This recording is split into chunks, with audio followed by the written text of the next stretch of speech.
Okay, तो चलो start करते हैं। आज का क्लास है ना, लास्ट क्लास हम लोग 3D स्टार्ट के लिए थे। हम लोग देख लिए थे कि हम लोग 3D में तीनों एक्सिस होता है एक्स वाई जेड, तो उसमें ऊपर में अगर कोई पॉइंट होता है 3D में तो उस पॉइंट का हम लोग कोऑर्डिनेट एक्स वाई जेड लेके करते हैं। ओके, फिर हम लोग पढ़ लिए थे कि डिस्टेंस फार्मूला क्या होता है 3D में, और सेक्शन फार्मूला क्या होता है, very much similar to coordinate geometry जैसा होता है। ओके, अब हम लोग चलो स्टार्ट करते हैं।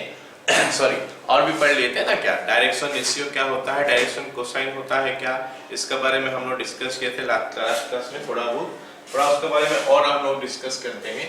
ओके, तो क्या होता है कि direction angles, right, direction angles और direction cosine of a line and a vector. तो हम लोग वेक्टर चैप्टर पढ़े थे, उसमें और इसमें हम लोग जब डायरेक्शन एंगल्स या फिर डायरेक्शन एंगल्स निकालेंगे और उनका डायरेक्शन कोसाइंस निकालेंगे तो क्या फर्क आता है थोड़ा देखते हैं। ठीक है, चलो सबसे पहले हम एक काम करते हैं।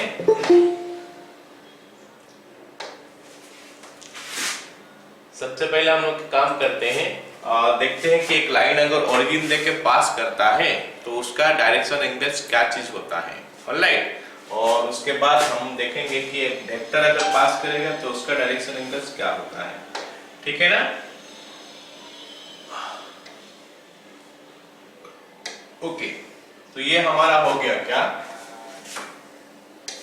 3 डायमेंशनल सिस्टम मान लेते हैं।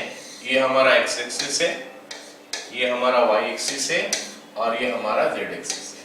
This is Z axis, this is X axis, Y axis. इसको हम राइट हैंडेड सिस्टम बोलते हैं।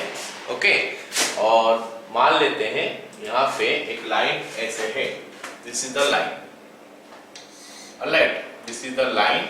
हम देखना चाहते हैं कि ये लाइन जो है कितना एंगल करता है एक्स एक्सिस के साथ, वाई एक्सिस के साथ, जेड एक्सिस के साथ। या फिर मैं ऐसे कर लूं, इसको दूसरा ये मैं दिखा दूं इसका कलर में, ये वो लाइन है। ठीक है, this makes some angle with X axis, Y axis, Z axis. तो हम देखना चाहेंगे कि वो एंगल क्या है, ऑलराइट। अब हम देखते हैं फिर से, अगर एक वेक्टर होगा तो उसके साथ क्या होने वाला है। अगर एक वेक्टर होगा तो वो केस में क्या होगा, ये हमारा एक्स एक्सिस फिर से हो गया, ये वाई एक्सिस हो गया, ये जेड एक्सिस हो गया, ऑलराइट। अब हम क्या करते हैं, एक तो वेक्टर ड्रॉ करते हैं, ये हो गया हमारा वेक्टर। ठीक है, तो जैसे हमको पता है कि vector is a directed line segment होता है, लाइन होता है जिसमें डायरेक्शन भी होता है। इस लाइन में खाली डायरेक्शन नहीं है। चलो अब देखो, ये वेक्टर और ये लाइन सेम दिखाई दे रहा है, तो ये लाइन जो है ना, ये एक्स एक्सिस के साथ कुछ एंगल कर रहा है। एक्स एक्सिस के साथ जो एंगल कर रहा है वो एक एंगल क्या होता है, ये है, ये एक्स एक्सिस के साथ एंगल किया। ये एंगल क्या है हमारा, अल्फा है सपोज, ऑलराइट। वाई के साथ भी कुछ एंगल किया, ये एंगल हमारा कितना हो गया, बीटा।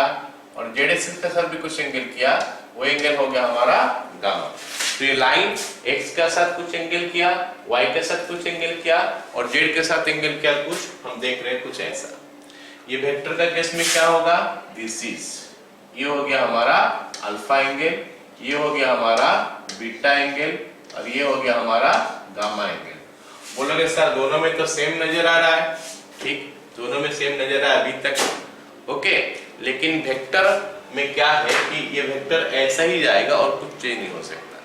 लेकिन लाइन का केस में क्या हो सकता है कि लाइन को हम चाहेंगे तो पीछे भी ले सकते हैं। ये लाइन को अगर चाहेंगे तो हम क्या कर सकते हैं, पीछे भी ले सकते हैं। जब हम इसको पीछे में लेंगे तो फिर ये एक्स एक्सिस के साथ कुछ और एंगल करेगा। ये एक्स एक्सिस के साथ अल्फा एंगल कर रहा था, देखो ये एक्स एक्सिस के साथ अभी अल्फा एंगल कर रहा था और यहाँ पे एक और एंगल कर रहा है, देखो ये एंगल। तो ये एंगल जो होगा, ऑब्वियस बात है कि ये पाई माइनस अल्फा होगा। ओके, ये पाई माइनस अल्फा होगा। ऐसे ही जब y एक्सिस का साथ एंगल कर रहा है तो अगर हम बढ़ा दिए तो y एक्सिस का जो एंगल करेगा, ये बीटा एंगल कर रहा था, अभी ये जो एंगल है हमारा पाई माइनस बीटा हो गया। ऐसे ही हमारा z के साथ ये एंगल गामा कर रहा था, जब हम बढ़ा दिए तो यहाँ पे ये z minus pi minus gamma angle कर रहा है। इसका मतलब कि एक लाइन का डायरेक्शन, एक लाइन का जो डायरेक्शन एंगल्स होता है वो दो ठो हो सकता है एक्स वाई जेड के साथ, लेकिन वेक्टर का नहीं हो सकता, क्योंकि वेक्टर को मैं पीछे नहीं खींच सकता। खींचने से भी हमारा डायरेक्शन तो यही है, तो यही डायरेक्शन एंगल होता है। That means a line can have two set of direction angles, alpha beta gamma, और pi minus alpha pi minus beta pi minus gamma. Okay, जबकि एक वेक्टर का only one set of direction angles होता है, जो कि हो गया क्या, alpha beta gamma. All of you got it?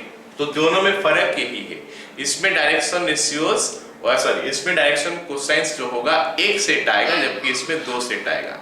हमको पता है कि डायरेक्शन कोसाइन जो लास्ट क्लास में हम लोग पढ़े थे वो कॉस अल्फा होता था। अब हम लोग देख लिए क्या, कॉस पाई माइनस अल्फा भी हो सकता है। दैट मींस एक लाइन का direction cosines L M N भी हो सकता है, minus L minus M minus N भी हो सकता है। दो सेट ऑफ डायरेक्शन कोसाइन होता है लाइन का, जबकि वेक्टर का only one set of direction cosine होता है। ओके, अच्छा, तो हम एक वेक्टर का डायरेक्शन कोसाइंस कैसे निकालेंगे? याद होगा हम लोग वेक्टर सब पढ़े थे क्या? This one is the vector, suppose a vector is equal to you can say ai cap plus bj cap plus ck cap, ये वेक्टर हो गया। तो इसका डायरेक्शन कोसाइंस क्या था? हम लास्ट क्लास डिस्कस भी किए थे कि a कैप में हम निकालेंगे, a कैप निकालेंगे। a कैप क्या होता है? Vector a by magnitude of a, alright ना? तो इसको हम लिख सकते हैं क्या, a by root under square. पर एक काम करते हैं, यहाँ पे कंफ्यूजन हो जाएगा, तो इसको कुछ और नाम देते हैं, है ना? Let us name it something like this. इसको x वेक्टर नाम दे देता हूं, this one is x vector. तो हम ये x कैप कर लिए, तो ये हो जाएगा a i cap plus b j cap plus c k cap divided by root under a square plus b square plus c square. ये जो है ये हमारा आ गया क्या, x कैप। और इसमें से हम अगर i कंपोनेंट ले लेंगे वो हमारा cos अल्फा आ जाएगा, और j कंपोनेंट ले लेंगे तो cos बीटा, k कंपोनेंट ले लेंगे तो cos गामा। मतलब यहाँ पे हमारा डायरेक्शन कोसाइंस क्या हो जाएगा, l is equal to a by root under a square plus b square plus c square, और m is equal to b by root under a square plus b square plus c square, और n is equal to c by root under a square plus b square plus c square. तो ये हो गया हमारा element. अच्छा, यहाँ पे एक चीज ध्यान में रखना, और क्या है, कभी भी कोई भी यूनिट वेक्टर है, अगर कोई भी चीज हमारा यूनिट वेक्टर है तो हमेशा ऐसा ही होता है। यूनिट वेक्टर हमेशा ऐसा होता है। मान लेते मैं x कैप ही लिख रहा हूं, तो x कैप जो है वो हमेशा ऐसे होता है, x cap is equal to lx plus li cap plus mj cap plus nk cap, या फिर cos alpha i cap cos beta j cap cos gamma k cap. मतलब यूनिट वेक्टर अगर हमारा मिल गया तो उसका कोफिशिएंट्स हो वो l m n है, i j k का कोफिशिएंट। डन। ये हमारा क्या, हम वेक्टर का बारे में बात कर रहे हैं। कोई भी एक वेक्टर दिया है तो उसका यूनिट वेक्टर निकाल लो, जो भी निकलेगा उससे हमको उसका डायरेक्शन कोसाइंस पता चल जाएगा, एलिमेंट। ठीक। अच्छा, हम लाइन का बारे में हम लोग लास्ट क्लास तो डिस्कस कर ही लिए थे कि लाइन का जो होता है क्या, cos alpha cos beta cos gamma होता है, वो हो गया हमारा डायरेक्शन कोसाइंस। तो एक सेट तो ऐसे हो गया, दूसरा सेट क्या होने वाला है, cos पाई माइनस अल्फा cos पाई माइनस बीटा और cos पाई माइनस गामा। मतलब लाइंस के लिए क्या होता है, लाइंस के लिए हमारा डायरेक्शन कोसाइंस जो है वो क्या होगा, ऐसा हो सकता है l is equal to cos alpha, m is equal to cos beta और n is equal to cos gamma. This is one set of direction cosine for a line. Alright, एक और सेट ऑफ डायरेक्शन कोसाइंस क्या होगा, l minus l in fact is equal to cos of pi minus alpha हो जाएगा। वो तो l नहीं आएगा, माइनस cos अल्फा ही आ रहा, तो माइनस m और माइनस m। ऑलराइट, या फिर cos पाई माइनस अल्फा जो कि माइनस l हो जाएगा, ये माइनस m हो जाएगा, ये माइनस l हो जाएगा। तो हम बता दे कि एक लाइन का दो set pair of direction cosines होता है, जबकि वेक्टर का एक ही सेट होता है। वेक्टर अगर हमको दिया है तो डायरेक्शन कोसाइन कैसे निकालना है पता है सबको। कैसे?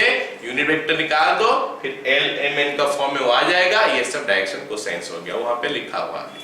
ठीक है, चलो अब हम बात करते हैं, अगर लाइन ओरिजिन लेके नहीं गया है तो क्या होने वाला है, क्या उसका डायरेक्शन कोसाइंस निकल सकता है, और कैसे निकलेगा उसका डायरेक्शन कोसाइंस।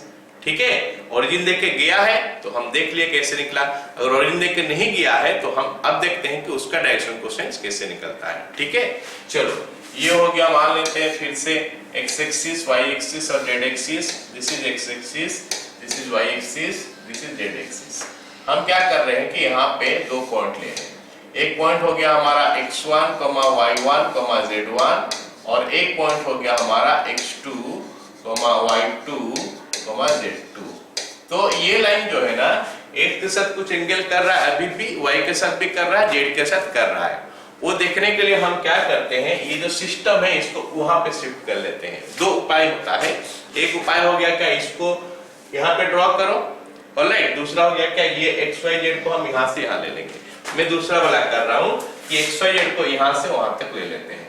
तो अगर मैं x y z को यहाँ से यहाँ तक ले लेता हूँ, ये हमारा x हो गया, ये हमारा सॉरी y हो गया, ये हमारा क्या हो गया z, और x हमारा ऐसे आता है, मतलब ये x, या फिर इसको हटा दिए थोड़ा, y डैश z डैश। चलो अब देखो, ये जो एंगल कर रहा होगा x, यहाँ पे जो भी एंगल कर रहा होगा वही एंगल उसमें ही कर रहा है। अच्छा ये एंगल देखते हैं, ये तो y के साथ कर रहा है, y के साथ हम लोग बीटा एंगल देख रहे हैं। हम जैसे हमको सुविधा होगा उस हिसाब से हम करके देख सकते हैं एंड उसको जनरलाइज कर लेंगे। तो ये एंगल का देखते हैं cos बीटा क्या निकलता है। What is cos beta for this? Just imagine कि यहाँ पे हमको cos बीटा का वैल्यू निकालना है, तो कैसे निकालेंगे। cos beta is equal to, let me name it, है ना, इसको नाम देते हैं। ये पॉइंट का नाम P है, ये पॉइंट का नाम Q है। तो यहाँ से परपेंडिकुलर ड्रॉप कर लिया और इस पॉइंट का नाम R दे दिया। तो मेरे को अगर cos बीटा निकालना है, जस्ट इमेजिन मेरे को cos बीटा निकालना है, तो राइट एंगल ट्रायंगल तो मिल ही चुका है मेरे को, तो B बाय H होता है। B हो गया हमारा PR और H होता है हमारा कितना, PQ। All of you got it, PR by PQ। और PR है क्या, व्हाट इज PR? PR ये डिस्टेंस है, ये डिस्टेंस हमारा y की तरफ जा रहा है ना, y की तरफ है, मतलब ये पॉइंट हमारा y2 माइनस y1 होगा। यहाँ से आप तक डिस्टेंस क्या हो जाएगा, y2 माइनस y1। तो this is y2 minus y1 by PQ।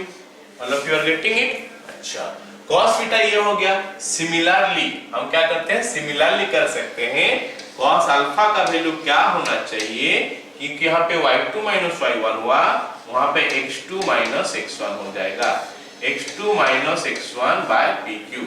You can do it, alright, and your cos gamma is equal to what is it? Sorry, cos gamma तो निकाल चुके हैं, अल्फा निकाल, cos gamma z2 minus z1 by PQ।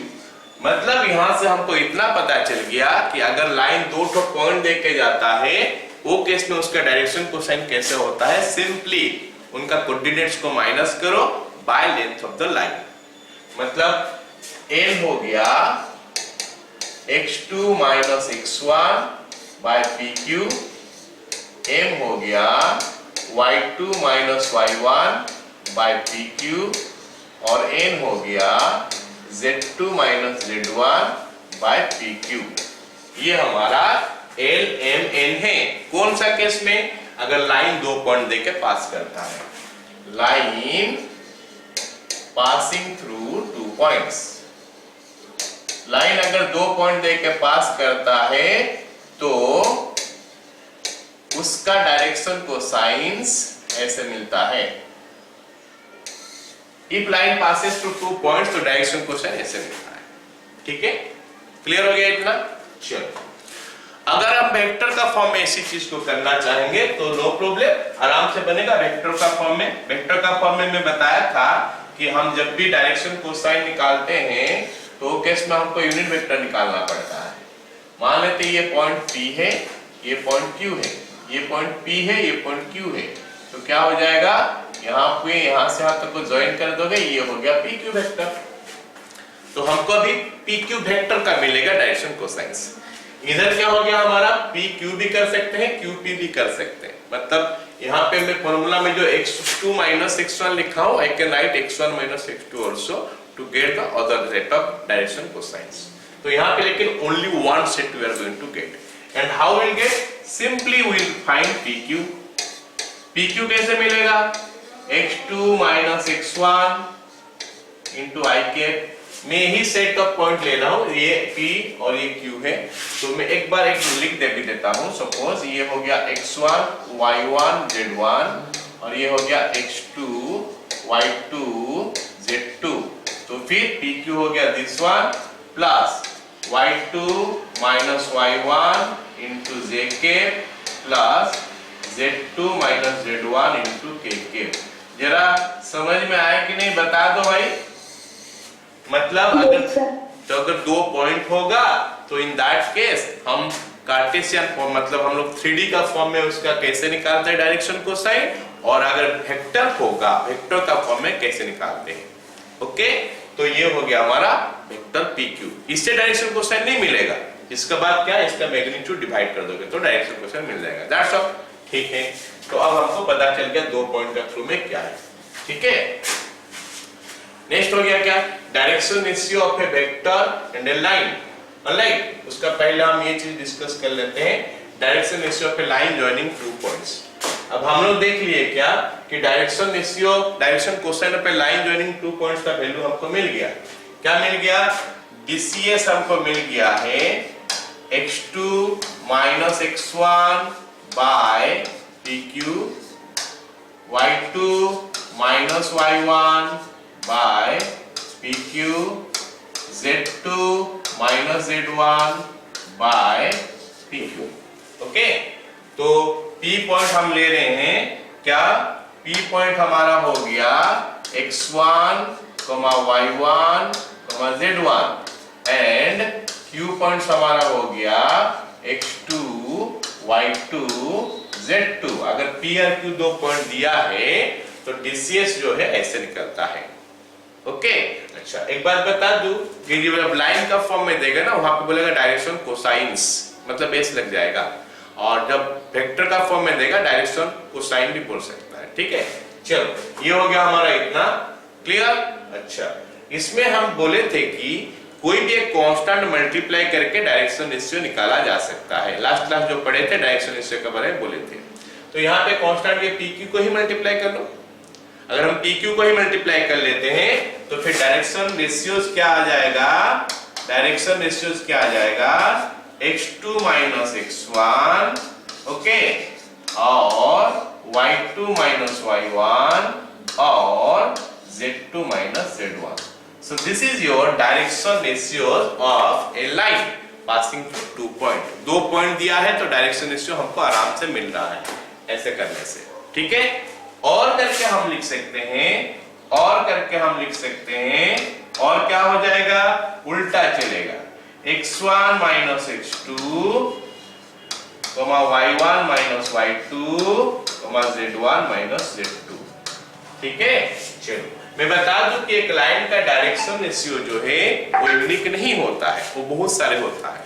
जैसे हम यहाँ पे तो दो ठो देख लिए, और भी हो सकता है उस लाइन का ऊपर कोई भी दो पॉइंट ले लो और दो पॉइंट, तो ये वैल्यू कुछ अलग आ जाएगा, ये वैल्यू कुछ अलग आ जाएगा। लेकिन इतना तो पक्का है कि वैल्यू जो भी आए वो प्रोपोर्शनली रहेगा, मतलब ये और ये और ये और ये प्रोपोर्शनल रहेगा। मतलब I can have a direction ratio like 1 2 3। अगर कोई बोलेगा सर 2 4 6, मैं मान लूंगा। अगर कोई बोलेगा 3 6 9, मैं मान लूंगा, क्योंकि जितना सारे नंबर डायरेक्शन रेशियो जो पहले हम मिल गया हमको उसको प्रोपोर्शनल है, वो सारे डायरेक्शन कोसाइंस वो सारे डायरेक्शन रेशियो हो सकता है। प्रोपोर्शनल नंबर सारे डायरेक्शन रेशियो हो सकता है।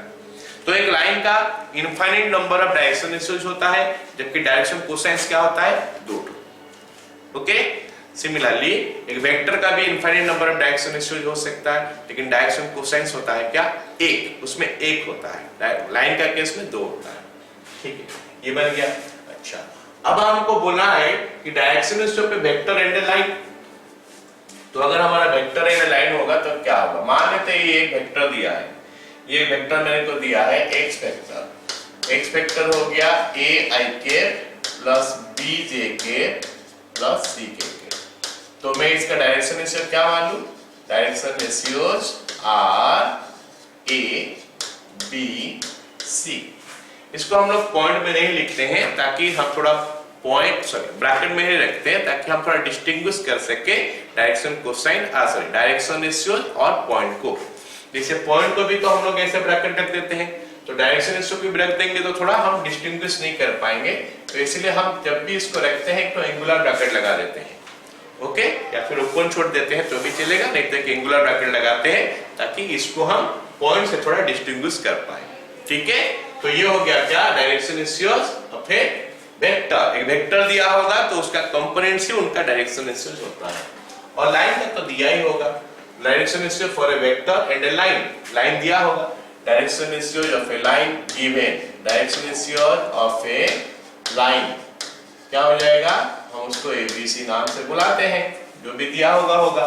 अगर दो पॉइंट है तो आई can find by subtracting the coordinates, आराम से मिलेगा। All of you got it. अब बात हो गया कि direction cosines from direction ratios, direction cosines from direction ratios. जैसे हमको पता चला कि ए वेक्टर है हमारा, बार-बार ए वेक्टर, आर एक्स वेक्टर है हमारा, एक्स वेक्टर हमारा है क्या, ए आई K plus B J K plus सी के। तो इससे हम x क्या निकाल देंगे तो क्या मिलता है, a by root under A square plus B square plus C square into I K plus B by root under A square plus B square plus C square into J K plus C by root under A square plus B square plus C square into A K. तो l का value जो है हमारा आ गया a by root under A square plus B square plus C square, m का value हमारा आ गया b by root under A square plus B square plus C square, और n का वैल्यू हमारा आ गया c by root under A square plus B square plus C square. So this is the formula which we are using to find the direction cosines from direction ratio। कोई भी चीज का, line का भी ले लो या फिर वेक्टर का भी ले लो, वेक्टर का भी डायरेक्शन रेशियो को हम एबीसी में डिनोट करते हैं, लाइन का भी डायरेक्शन रेशियो को हम एबीसी में डिनोट करते हैं।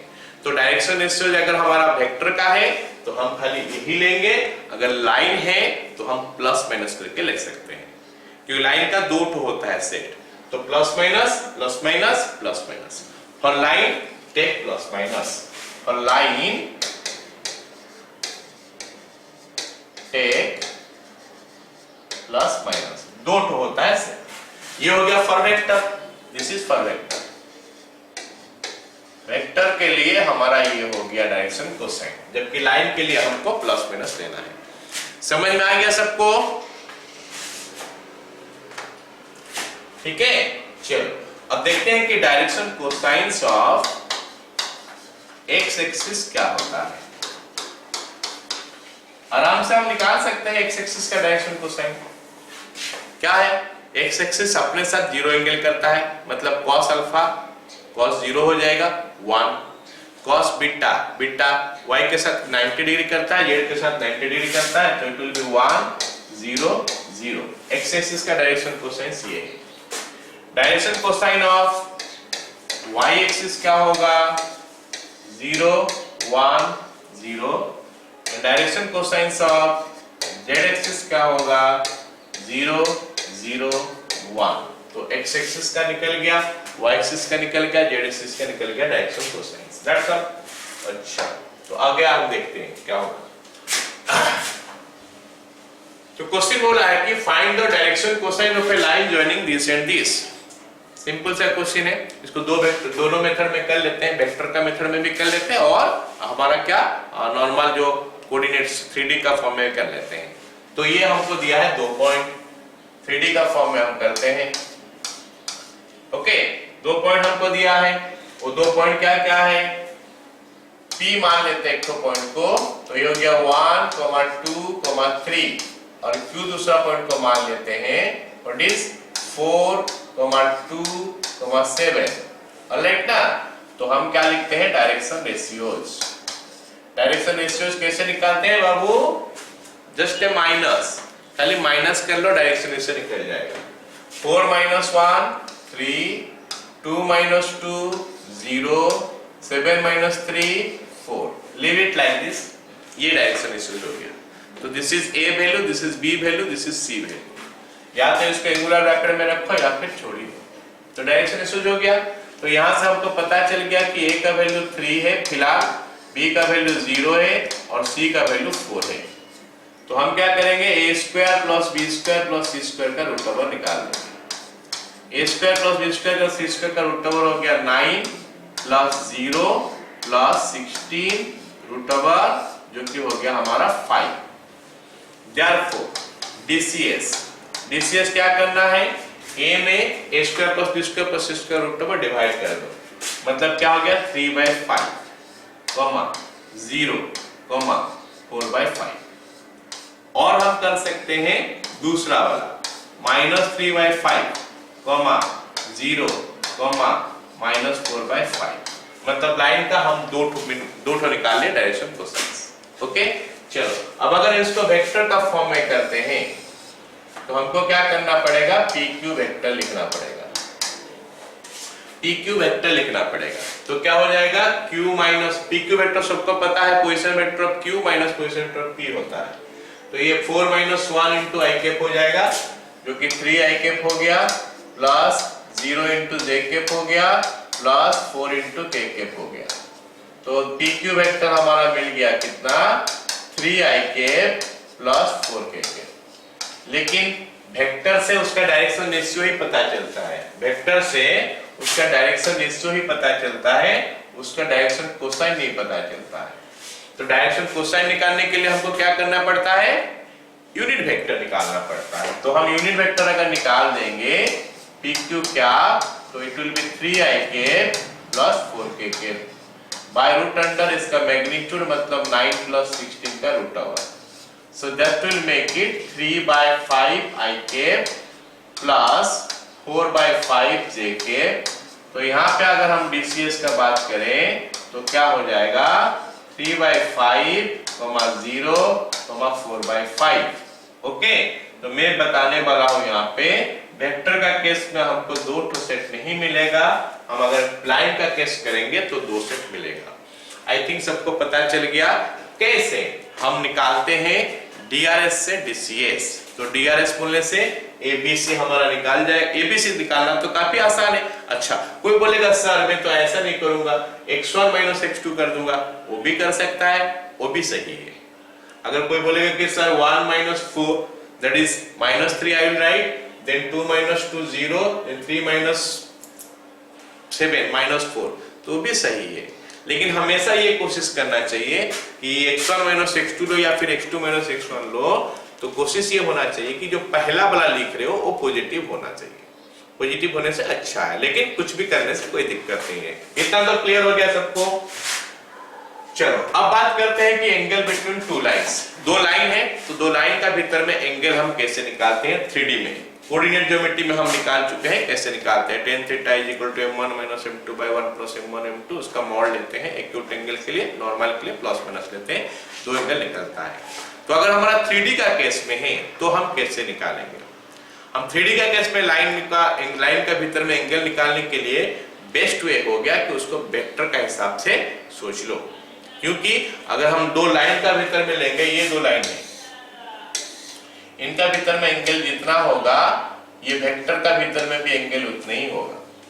ओके, क्योंकि लाइन का भीतर में ये और ये जो भी लोगे पीछे खींचोगे भी तो कोई दिक्कत नहीं है, same angle we are going to get. तो angle between 2 lines is same as angle between 2 vectors.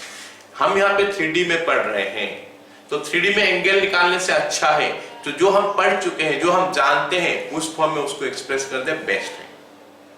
तो अगर 2 लाइन दिया है तो इन दैट केस वो 2 लाइन को 2 वेक्टर सोच लो। और दो वेक्टर का भीतर में एंगल निकालना हमको आता है, डॉट प्रोडक्ट यूज करके हम निकाल सकते हैं। तो you can find that way also angle between the two vectors. Okay, जरा सोचो कुछ ऐसा है, मान लेते हैं ये एक वेक्टर है, मतलब दो लाइन है, दो लाइन का direction ratio a1 b1 c1 है और a2 b2 c2 है। ओके, तो वो दो लाइन का भीतर में हमको एंगल निकालना है। ऑलराइट, सोचो ऐसा एक line, this is A line, this is A line. अच्छा, मैं इसको पीछे भी खींच सकता हूँ, पीछे खींचने से क्या होगा, कुछ एंगल बनाएगा यहाँ पे वो लोग। इसको अगर मैं पीछे खींचूंगा ऐसे करके, they will make some angle. Okay, this angle we are interested for. हम ये एंगल जानना चाहते हैं। तो this is same as angle between these two vector. Suppose ये वाला हो गया हमारा a वेक्टर, जिसको मैं लिखता हूँ x1 i cap plus y1 j cap plus z1 k cap, और ये वाला दूसरा वेक्टर हो गया, मैं इसको लिखता हूँ x2 i cap plus y2 j cap plus z2 k cap. तो फिर दो वेक्टर का भीतर में एंगल हम कैसे निकालते हैं? Therefore cos theta is equal to a dot b by magnitude of a into magnitude of b। यही तो हम करते थे वेक्टर दोनों में एंगल निकालने के लिए। So that you can apply here। Line होने से भी कोई दिक्कत नहीं है भाई, इसको पीछे खींचो, इसको पीछे खींचो, सेम एंगल ही बन रहा है पीछे, इसीलिए हमारा वेक्टर दोनों में एंगल निकालना आसान रहेगा, क्योंकि वेक्टर और लाइन दोनों तो सेम टाइप का है, कहीं इसमें डायरेक्टेड सेगमेंट है, वो दोनों तरफ जा सकता है। That's all. अच्छा, a डॉट भी हम निकाल लेंगे अभी। a डॉट भी हमारा कितना हो जाएगा, is equal to x1 into x2 plus y1 into y2 plus z1 into z2 divided by root under x1 square plus y1 square plus z1 square into root under x2 square plus y2 square plus z2 square। तो ये बन गया हमारा angle between two lines. दो line का भीतर में angle ये होगा अगर direction ratios x1 y1 z1 है और x2 y2 z2 है। Alright, if DRS are x1 y1 z1 and x2 y2 z2, ये हो गया दो लाइन जिसका भीतर में एंगल निकालने के लिए हम इस कंसेप्ट को यूज करते हैं। क्लियर? मतलब दो लाइन का भीतर में एंगल निकालने के लिए हम क्या करते हैं, दोनों का डायरेक्शन रेशियो खोजते हैं, डायरेक्शन रेशियो खोजने के बाद हमको ये मिल जाता है। अच्छा सोचो, अब मैं एंगल निकालने के लिए इस डायरेक्शन रेशियो का यूज ना करके डायरेक्शन कोसाइन का यूज करना चाहता हूं। ये हो गया क्या, यूजिंग डीआरएस। ये जो मैं लिख रहा हूं यूजिंग डीआरएस, यूजिंग डीआरएस। अब चलो निकालते हैं using DCS, using DCS. DCS use करके निकालते हैं, ठीक है। चलो डीसीएस निकालने के लिए हम क्या करेंगे, ए वेक्टर नहीं रखेंगे ना, यूनिट वेक्टर कर लेंगे, क्योंकि डीसीएस जब लिखते हैं तो यूनिट वेक्टर का फॉर्म में ही होता है डीसीएस। तो ए वेक्टर दिया है तो हम क्या करेंगे, एक कैप निकाल देंगे।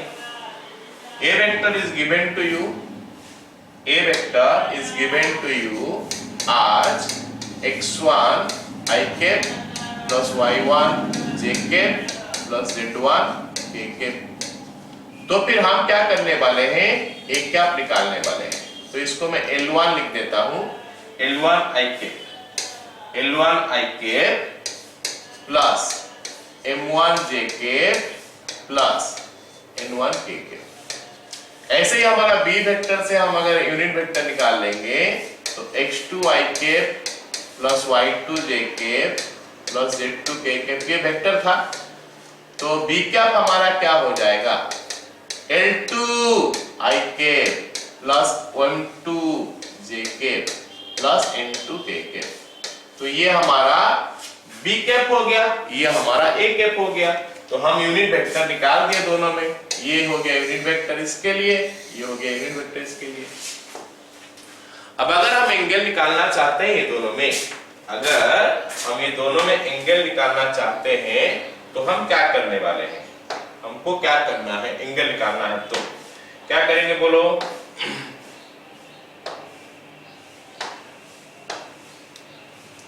ये दोनों में एंगल निकालने के लिए हमको क्या करना पड़ेगा, डॉट प्रोडक्ट का यूज करना पड़ेगा। डॉट प्रोडक्ट का हम यूज किए हैं mod A mod B by mod A, sorry A dot B by mod A mod B. अब क्या हो गया, ए कैप और बी कैप में एंगल निकालेंगे तो A cap dot B cap by mod of A cap into mod of B cap. चलो लिखते हैं अभी एंगल निकालते हैं कैसे। So cos theta is equal to A cap dot B cap by A cap का मॉड इनटू बी कैप का mod. तो A cap dot B cap हो जाएगा L1 L2 plus M1 M2 plus N1 N2 और mod ए 1 होता है mod B 1 होता है, मतलब cos थीटा का वैल्यू हो गया L1 L2 plus M1 M2 plus N1 N2। So this is what we can find out. तो हम यहाँ पे एंगल निकालने के लिए इसका यूज कर सकते हैं। मतलब अगर डायरेक्शन कोसाइंस का हेल्प लेंगे तो हम फट से लिखेंगे L1 L2 plus M1 M2 plus N1 N2, that's all. और डायरेक्शन रेशियो का हेल्प लोगे तो फिर इस फॉर्मूला का यूज करना पड़ेगा। ओके, इतना समझ में आ गया। अच्छा, जैसे ही हम लाइन का भीतर में एंगल निकालते हैं तो हम बात करते हैं पैरेलल कब होता है और परपेंडिकुलर कब होता है। पैरेलल कब होता है, देखो जब ये a और b पैरेलल होगा तो हम पढ़े थे वेक्टर में, तो x1 by x2 is equal to y1 by y2 is equal to z1 by z2। This is the condition for parallel. Perpendicular क्या होता है, a डॉट b 0 होना चाहिए, मतलब x1 x2 plus y1 y2 plus z1 z2 equal to 0 होना चाहिए।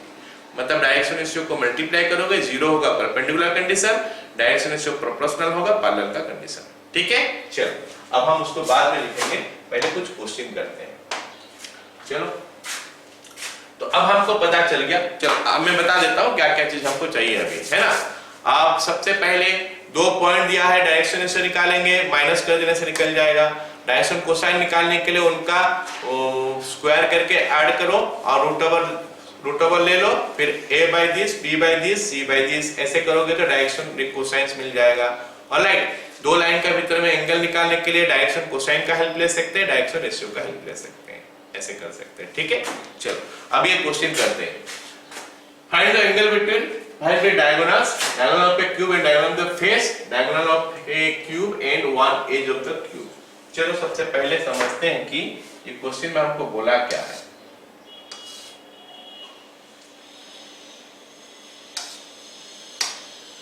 मैं cube बना देता हूं, पहले क्यूब बना ले, फिर हम लोग समझेंगे क्या बोला है।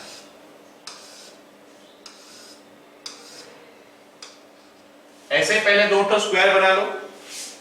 देखो एक का ऊपर बनाना, इस तरफ मत बनाना, कोई कोई बना लेता है ऐसे करके, यहाँ पे ले लेता है एक तो, यहाँ पे ले लेता है, नॉट लाइक दिस। मैं जैसे बनाया हूं ऐसे बना, हो गया ना, ताकि मेरा हिसाब से कोऑर्डिनेट डालना पड़ेगा। ऑलराइट, तो हम यहाँ पर भी क्या करते हैं, ऐसे करके इसको खींच लेते हैं, इसको ऐसे खींच लेते हैं और इसको उससे ऊपर खींच लेते हैं। मतलब ये z एक्सिस हो गया, ये हमारा x एक्सिस हो गया, ये हमारा y एक्सिस हो गया। ओके, ये क्यूब है, क्यूब है इसका मतलब है कि इसका जो सारे साइड्स जो है वो सेम होना चाहिए, ये सारे साइड्स जो है इसका सेम होना चाहिए। चलो एक काम करते हैं, इसके जितना सारा पॉइंट्स है ना, वो पॉइंट सबका नाम देते हैं। तो गिव द नेम। अच्छा अभी तक तो क्यूब नहीं बना है, जस्ट वेट करो। क्यूब बनाने के लिए क्या करोगे, इसको ज्वाइन कर लो, इसको ज्वाइन कर लो, इसको ज्वाइन कर लो। You can see a cube now, अभी क्यूब नजर आ रहा है।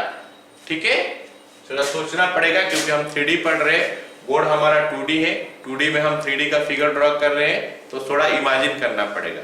मेरे को लगता है क्यूब जैसे नजर आ रहा है, ऐसे ऐसे बाहर निकल के आया है। ठीक है, चलो इसका हम नाम दे देते हैं। पहले नाम हो गया क्या, O A B C D E F, ये हमारा क्यूब हो गया, नाम दे दिए। अब लेट ईच साइड, इसका जो लेंथ है, सारे साइड का लेंथ हम A ले लेते हैं। Let length of each side, let length of each side of the cube is equal to A. Small A ले लिए, length of each side of the cube. अच्छा चलो देखते हैं अभी कोऑर्डिनेट्स क्या होने वाला है, सबका कोऑर्डिनेट्स क्या होने वाला है। बता मेरे को कोऑर्डिनेट जो है इसका क्या होगा। ओरिजिन है तो ये तो 0 0 0 होना है, 0 0 0, you have to write it, है ना, 0 0 0। अब ये पॉइंट का कोऑर्डिनेट हो गया। ए हमारा एक्स एक्सिस का ऊपर है, तो एक्स एक्सिस का ऊपर खाली एक्स का वैल्यू आता है, वाई और जेड तो 0 रहता है। तो ये पॉइंट का कोऑर्डिनेट हमारा होने वाला है ए, फिर बाकी दोनों 0 होगा। ठीक है, अब हम आ गया बी पॉइंट में। बी पॉइंट जो है हमारा xy प्लेन का ऊपर है, नीचे प्लेन देख रहे हो xy प्लेन का ऊपर है, मतलब इसमें x का वैल्यू आएगा, y का वैल्यू आएगा, z का वैल्यू 0 होगा। तो जो नाम नहीं होगा उसका वैल्यू 0 होता है। तो b का पॉइंट का कोऑर्डिनेट हो गया, x का वैल्यू a हो गया, y का वैल्यू a हो गया। बोलोगे सर दोनों a क्यों हुआ? क्योंकि ये जो है क्यूब है तो इसका सब साइड सेम है, तो x का तरफ डिस्टेंस y का तरफ डिस्टेंस a ही होना चाहिए, z का तरफ भी a होना चाहिए, लेकिन वो पॉइंट मिलेगा तब लिखेंगे। ठीक है, अब हम c पॉइंट देखेंगे तो c हमारा y एक्सिस है, ये y एक्सिस है। ठीक है, दिस इज y एक्सिस, ये हमारा y एक्सिस है।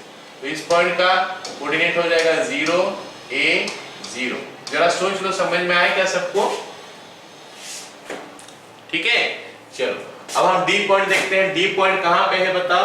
y और z प्लेन में है, मतलब क्या 0 हो जाएगा इसमें? x 0 हो जाएगा, मतलब पॉइंट का कोऑर्डिनेट हो जाएगा 0 a। ऑलराइट, फिर हम आगे क्या, ये वाला पॉइंट E में, E हमारा z एक्सिस में है, तो इसका कोऑर्डिनेट होना चाहिए 0 0 a। ऑलराइट, फिर हम गया F वाला पॉइंट, F इस साइड में रह गया, ये साइड हमारा क्या है? xz फेस है, xz फेस है, मतलब इसमें y का वैल्यू 0 होना चाहिए। तो कोऑर्डिनेट हो गया कितना? a 0 a। एंड फाइनली हम पहुंच गए ये वाला पॉइंट में, G पॉइंट में हम पहुंच गए। G पॉइंट का कोऑर्डिनेट क्या होगा? G पॉइंट ऊपर में है, मतलब x भी उसका रहेगा, y भी उसका रहेगा, z भी उसका रहेगा। तो this one will be a। इस पॉइंट का कोऑर्डिनेट हमारा a। चलो अब हम कोशिश करते हैं जानने का कि ये जो क्यूब हम देख रहे हैं, ये क्यूब का डायगोनल्स कितना है। अपना घर का डायगोनल देख लो, कोई भी एज में कॉर्नर में चले जाओ, ऊपर वाला दूसरा वाला का ऊपर में चले जाओगे तो हो जाएगा उसका डायगोनल। ऐसे ही अगर हम बात करेंगे, देखो ये नीचे में फेस देखो, नीचे का फेस देखो, ये वाला फेस OABC बोलने से नीचे वाला फेस ये वाला है। ठीक है ना?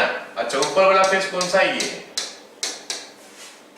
OABC नीचे वाला फेस है और DEFG ऊपर वाला फेस है। अब बताओ, अगर O से शुरू कर रहे हैं एक डायगोनल, तो वो डायगोनल जाके कहां पहुंचेगा? ये नीचे वाला फेस है, ये ऊपर वाला फेस है, तो नीचे फेस से ये जाके G तक पहुंचेगा, मतलब OG is a diagonal of the cube. OG अगर A से शुरू करूं तो वो जाके AD में पहुंचेगा, AD is the other diagonal. अगर B से शुरू करूं तो ये जाके E में पहुंचेगा, और C से शुरू करूं तो ये जाके F में पहुंचेगा। तो ये चार्ट जो है क्यूब का डायगोनल हो गया। ऑलराइट ना, ये चार्ट जो मैं देख रहा हूं क्यूब का डायगोनल हो गया। कौन सा चार्ट है? क्या OD DE CF और कौन सा छूट गया? AD। OG है ना,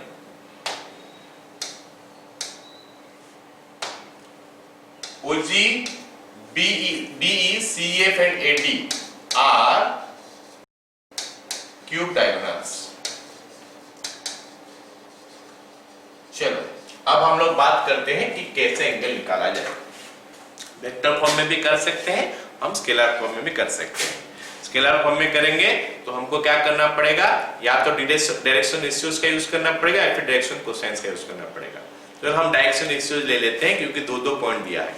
अच्छा, यहाँ पे क्यूब का अगर बात करेंगे तो क्यूब में तो हमारा 4 को डायगोनल देख लिए, तो फिर हम 4 को डायगोनल में कितना एंगल निकाल सकते हैं? कोई भी 2 डायगोनल ले लो ना, एक एंगल मिलेगा। मतलब OG और AD ले लो, एक एंगल मिलेगा। OG और BE ले लो, एक एंगल मिलेगा। CF और AD ले लो, एक एंगल मिलेगा। तो हम क्या इतना सारा एंगल निकालेंगे? नहीं, क्योंकि due to the symmetry of the figure सारे एंगल सेम आने वाला है, all the angles are going to be the same. तो हम कोई भी दो ठो डायगोनल में एंगल निकाल लेंगे। तो पहले वो वाला पॉइंट को लिख लेते हैं। बिट ए हो गया due to the symmetry of the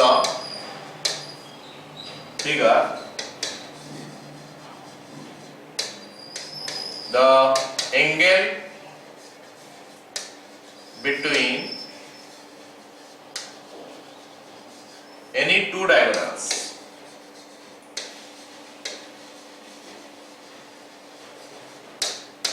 are same. Okay, let us find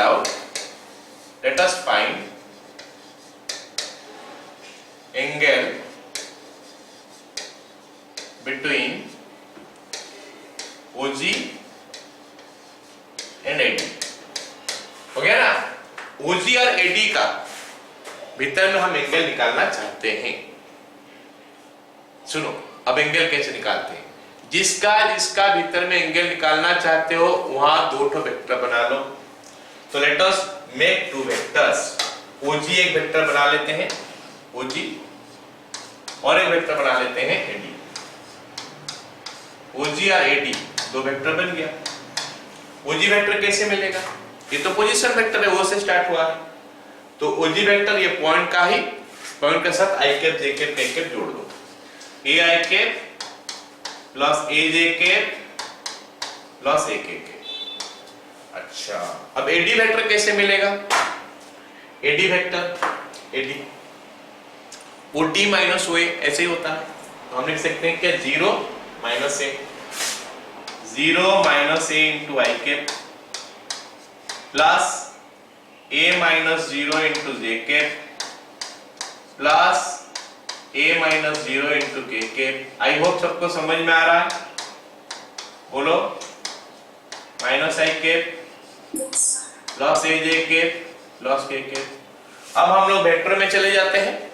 दो वेक्टर में तो एंगल निकालना है, तो cos theta is equal to a dot b by mod a mod b लिख लेंगे।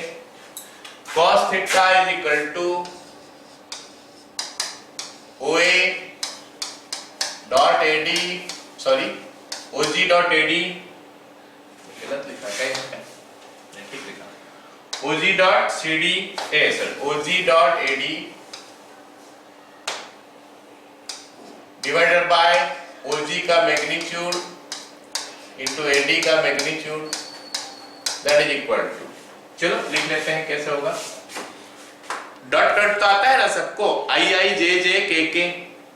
तो I के साथ A है, I के साथ माइनस A है, मतलब माइनस A स्क्वायर हो गया, A इंटू A स्क्वायर हो गया, फिर A इंटू A स्क्वायर हो गया, मतलब minus A square plus A square plus A square, minus A square plus A square plus A square divided by root under mod है।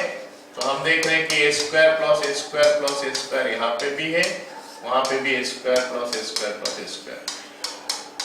So what I am getting here, A square in numerator, 3A square in denominator, 1/3। मतलब theta का value कितना हो जाएगा? cos inverse 1/3। जल्दी से बता दो, समझ में आया कि नहीं?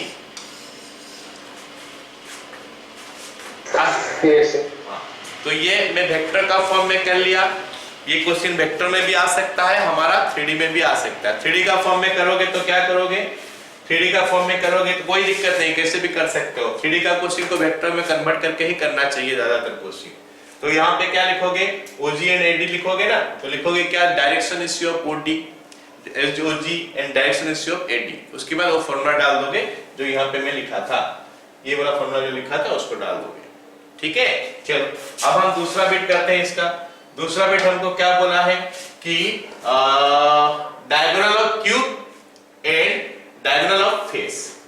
मतलब वही बोला है कि क्यूब का डायगोनल और फेस का डायगोनल। चलो मैं जो बताता हूं पहले उसको समझने का कोशिश करो। मैं क्यूब का डायगोनल ले रहा हूं OG is the cube diagonal. अच्छा, O पॉइंट में से 3 फेस निकला हुआ है। देखो O पॉइंट में से 3 फेस निकला है। एक तो ये नीचे वाला face O A B C, हो गया। ओ पॉइंट में से दूसरा फेस निकला है ओ ए एफ ई, और ओ पॉइंट से पीछे वाला फेस जो है ओ सी डी ई, 3 फेस निकला है। तो फिर 3 ठो डायगोनल निकलेगा ओ पॉइंट से। एक डायगोनल हो गया OB, OB is a diagonal, and OF is a diagonal, and OD is a diagonal.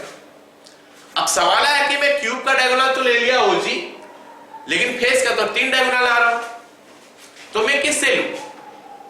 तो फिर से वही स्टेटमेंट आ जाएगा, due to the symmetry of the figure OG जो है तीनों डायगोनल का साथ सेम एंगल करेगा, तो मैं किसी का साथ भी ले सकता हूं। समझ में आया ना? तो what I will do, I will take the angle between OG and OB. Suppose OG and OB का बीच में एंगल निकालते हैं। पहले लिख देते हैं क्यूब डायगोनल ओजी और फेस डायगोनल ओबी।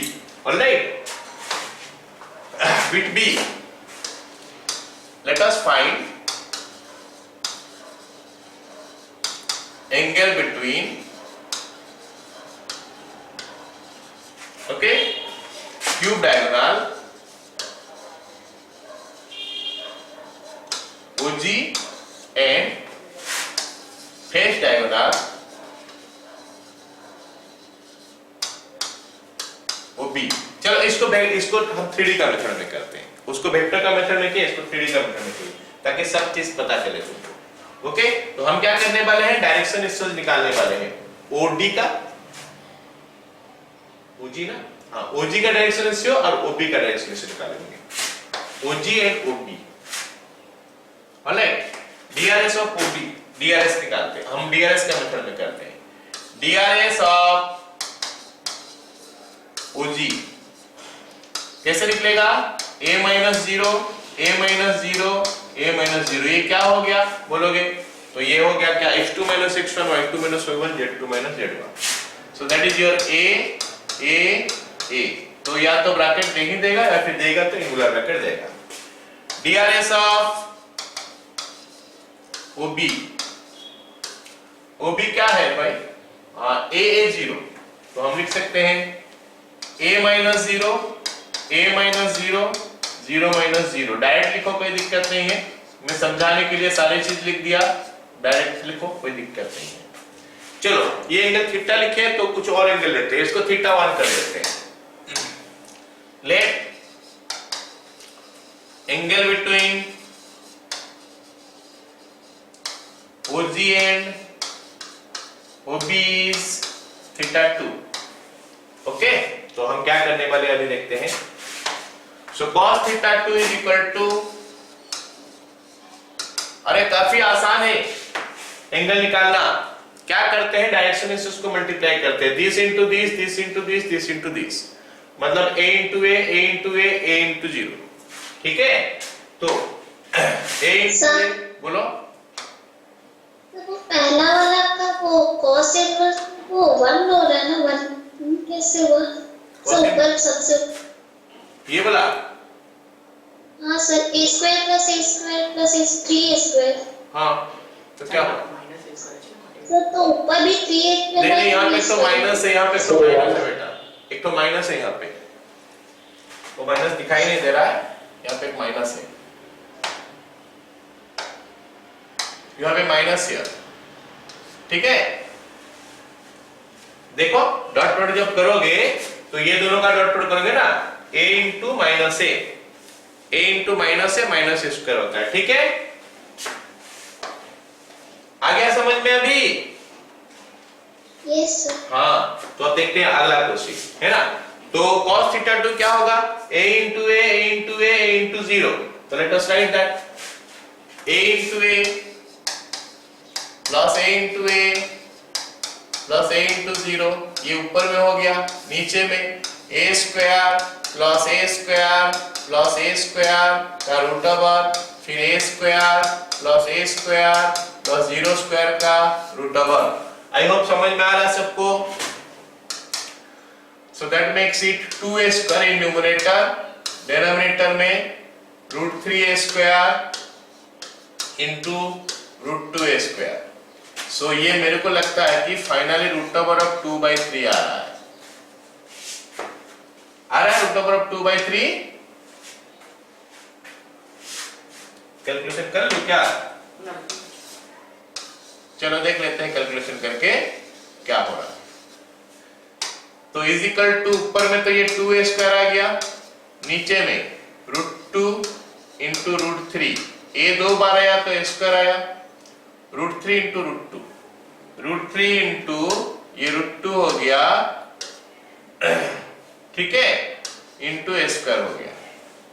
अब a² के साथ a² कैंसिल हो गया, a² के साथ a² कैंसिल हो गया, एक तो √2 कैंसिल हो जाएगा तो बच जाएगा √2/√3, √2/√3।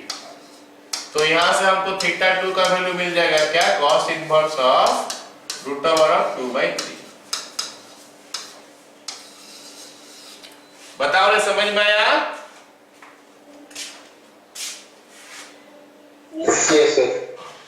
अब तीसरा बिट क्या बोला है? तीसरा बिट बोला है कि diagonal of the cube and one edge of the cube. तो फिर से वही मैं क्यूब का डायगोनल ओजी लेता हूं। मैं ओजी क्यों बार बार लेता हूं? कुछ भी ले सकते हो, ओजी हमारा आसान होता है इसलिए ओजी को लेके हम कर रहे हैं, लेकिन सब चीज किसी को लेके भी हम कर सकते हैं। और due to the symmetry of the figure किसी भी दो ठो लेने से बात वही बनेगा, इसलिए हम सबसे इजीएस्ट वाला पाथ चूज करते हैं, ठीक है।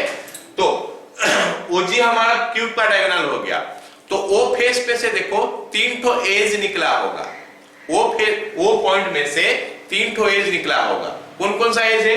एक हो गया OA, this is one edge of the cube, OC is the other edge और OE is the other edge, third edge. तो ये 3 एज में से किसी एक एज का साथ हम एंगल निकाल सकते हैं, किसी एक एज का साथ हम एंगल निकाल सकते हैं। वही हो गया हमारा क्या? Angle between the cube diagonal और एक तो एज का भीतर में, ठीक है। तो I am taking OA, OA रोजी का भीतर में एंगल निकालेंगे, ठीक है। लिखो C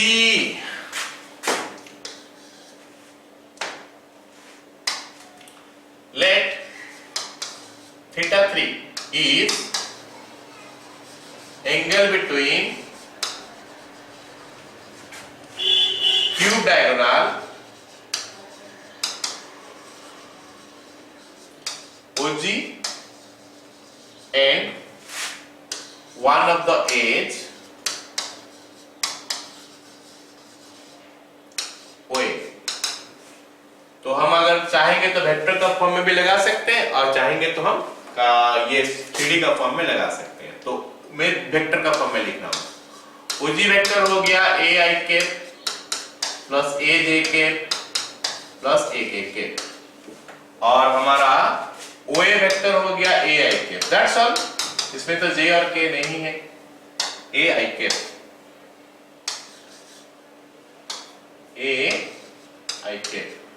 तो फिर बता दो मेरे को आराम से, अभी एंगल निकल सकता है दोनों में।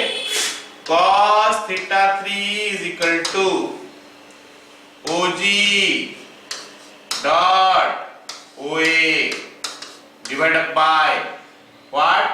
OG का मैग्नीट्यूड into OA का मैग्नीट्यूड। तो OG dot OA बोलने से कितना आएगा बताओ? AI और AI है, तो ये स्क्वायर हो गया, J और K तो है नहीं, कुछ नहीं बचेगा। नीचे में हमारा क्या हो गया? Root under A² plus A² plus A² और फिर ये रूट अंडर A² हो गया। तो हमको मिला A² bye √3A into A। तो ये बन गया हमारा क्या? θ3 का वैल्यू कितना हो जाएगा फिर? θ3 is equal to cos inverse 1/√3। I think 1/√3 ही आ रहा है। क्लियर? चलो, this is how I can find angle between two lines. कोई भी दो लाइन दिया होगा उनमें एंगल हम ऐसे निकालते हैं, डायरेक्शन रेशियो निकालते हैं, फिर एंगल निकालते हैं डायरेक्शन रेशियो का फॉर्मूला यूज करके, या फिर वेक्टर का कॉन्सेप्ट लगा के भी हम कर सकते हैं। अगला क्वेश्चन करते हैं, थोड़ा डिफिकल्ट है ये question. Find angle between two lines which DCS are connected by this. मतलब दो लाइन का DCS जो है ना ऐसे कनेक्टेड है, this one and this one. तो हमारा काम है क्या? ये दोनों इक्वेशन का यूज करें और दो लाइन का DCS को निकालें या फिर DRS को निकालें, जो भी निकलेगा। निकालने का बाद फिर उनमें एंगल निकालेंगे, ठीक है। चलो कैसे करते हैं इस टाइप का क्वेश्चन को देखते हैं। ये पहले जो जहां पे हमारा लीनियर इक्वेशन है ना, उसको यूज करते हैं, उसमें से किसी एक का वैल्यू निकालते हैं। 3n plus n plus 5n is equal to 0। तो किसका वैल्यू निकालना आसान रहेगा, l या m का, n का? ऑफ कोर्स l का, सॉरी m का। क्यों? बाकी सब में तो डिवाइडेड बाय समथिंग करना पड़ेगा, m करोगे तो कुछ डिवाइड नहीं करना पड़ेगा, जस्ट दूसरा दो चीज आप दूसरा तरफ चले जाएगा। तो m का वैल्यू हो गया कितना, minus 3l minus 5n। Let me write it as equation 1। इसको मैं इक्वेशन 1 लिखता हूं। तो ये जो वैल्यू आया इसको मैं यहां पे पुट कर दूंगा, ठीक है? पुट करने से क्या आता है देखते हैं। Okay, now 6mn minus 2nl plus 5ln is equal to 0 becomes, ये क्या हो जाएगा देखते हैं। 6 into, for m I will write minus 3l minus 5n 4 into n minus 2nl as it is रहेगा, प्लस 5l इंटू m के जगह में फिर पुट कर देंगे minus 3l minus 5n is equal to 0। Solve करने का मेथड देख लो क्या होता है। अब कैसे दो टो को अलग अलग करते हैं, तो पहले इसको मल्टीप्लाई कर लेते हैं। Implies minus 6 into 3 18 ln minus 30n square minus 2 ln minus 15l square minus 25 ln is equal to 0। तो यहां से हमको निकल के आ गया क्या, माइनस तो हटा देते हैं, सबसे माइनस हटा देते हैं, तो हमको मिलेगा क्या, कुछ ऐसा। ये माइनस को ब्रैकेट ले लेता हूं, 15l square plus 18 plus 2 20 45 ln plus 30n square is equal to 0। चलो इसमें और सिंप्लीफाई हो सकता है, 15 से काट देते हैं, तो बन गया l square plus 3ln plus 2n square is equal to 0। चलो यहां तक पता चल गया सबको। अब हम आगे क्या करने वाले हैं, ये क्वाड्रेटिक इक्वेशन आ गया, इसको सॉल्व करेंगे। मल्टीप्लाई करने से 2n स्क्वायर आ रहा है, 2l स्क्वायर n स्क्वायर आ रहा है, तो इसको ब्रेक कर देंगे ln और 2ln में, ठीक है? तो l square plus 2ln plus 2ln plus 2n square is equal to 0। Okay, so we got this one. तो इसमें से मैं कॉमन ले लेता हूं l, तो ब्रैकेट में आ गया l plus n plus 2n common ले लेता हूं, ब्रैकेट में आ गया l plus n is equal to 0। तो it is l plus n into l plus 2n is equal to 0। हो गया, ये हमारा वैल्यू निकल के आ गया, this into this is equal to 0। अब हमारे पास दो पॉसिबिलिटी बच गया, एक पॉसिबिलिटी हो गया इसको 0 करो, एक पॉसिबिलिटी हो गया इसको 0 करो। चलो मैं अभी पहला वाला को 0 करता हूं, केस 1 लेता हूं, case 1। If l plus n is equal to 0, तो l का वैल्यू माइनस n आ गया। चलो l का वैल्यू हो गया माइनस n। तो यही जो l का वैल्यू माइनस n है उसको इक्वेशन 1 में पुट कर देते हैं। इक्वेशन 1 बिकम्स क्या होगा देखते हैं। हमारा m इज इक्वल टू क्या मिलेगा, m is equal to what, minus 3l, मतलब minus 3 into minus n, minus 3l है, l का वैल्यू माइनस से निकला है, तो minus 3 into minus n, minus 5n, तो n का वैल्यू हो गया हमारा माइनस 5 नहीं माइनस 2n। अच्छा, इसमें हमको क्या पता चल गया बताओ, हम क्या किए ना, n का वैल्यू भी n का फॉर्म में लिख लिए, m का वैल्यू भी n का फॉर्म में लिख लिए, और n तो n का फॉर्म में रहेगा। तो अगर मैं यहाँ पे l is to m is to n कर देता हूँ, therefore L/m/n is equal to, L का वैल्यू हम लिखे हैं -n, m का वैल्यू लिखे हैं -2n। तो late me right -n is to -2n is to n, खत्म। L के जगह में -n निकला है, m के जगह में -2n है और m का वैल्यू n रहेगा। मतलब मेरा पर्पस क्या था कि तीनों को एक में एक्सप्रेस कर ले, L M N तीनों को एक ठो लेटर में एक्सप्रेस कर ले। वो लेटर में क्या चूज किया फिलहाल, n। तो L भी हो गया in terms of n, m भी हो गया इन टर्म्स ऑफ n, और n तो अपने इन टर्म्स में रह गया। तो इससे हमको फायदा क्या होगा कि हम कुछ कैंसिल भी कर सकते हैं। यहां से हम क्या कर सकते हैं, कैंसिल करते हैं। रेशियो प्रोपोर्शन में हमको पता है कि हम कैंसिल कर सकते हैं। तो L/m/n इज इक्वल टू, अगर मैं -n में कैंसिल कर दूं तो I will get what, 1:2:1। Now you can C element direction cosine of the line था, एलिमेंट को ये प्रोपोर्शनल है तो ये डायरेक्शन रेशियो हो गया। Therefore DRS of one of the line, एक लाइन का DRS हो गया क्या, DRS of one of the line is your 1, 2, -1। क्योंकि ये DCS को प्रोपोर्शनल है तो ये DRS बन गया। एक लाइन का DRS पता चल गया। अब हम क्या करते हैं, दूसरा लाइन का DRS निकालते हैं। दूसरा लाइन का DRS निकालने के लिए क्या करना पड़ेगा, ये दूसरा वाला केस लेना पड़ेगा, ठीक है। L = -2n, तो लिखो if L = -2n, if L + 2n = 0, ये केस 2 हो गया, case 2। L = -2n, therefore equation 1 becomes, equation 1 हमारा क्या हो जाएगा, m कितना लिखे थे हम लोग, -3l -5n, -3 × -2l -5n, which is giving me n। Okay, तो अब मैं फिर से L/m/n निकालूंगा दूसरा लाइन के लिए। L/m/n, L का वैल्यू निकला है -2n is to m का वैल्यू निकला है n is to n, तो अपना n ही रहेगा। तो इसको अगर मैं काट दूंगा -n में तो it is coming 2 is to -1 is to -1।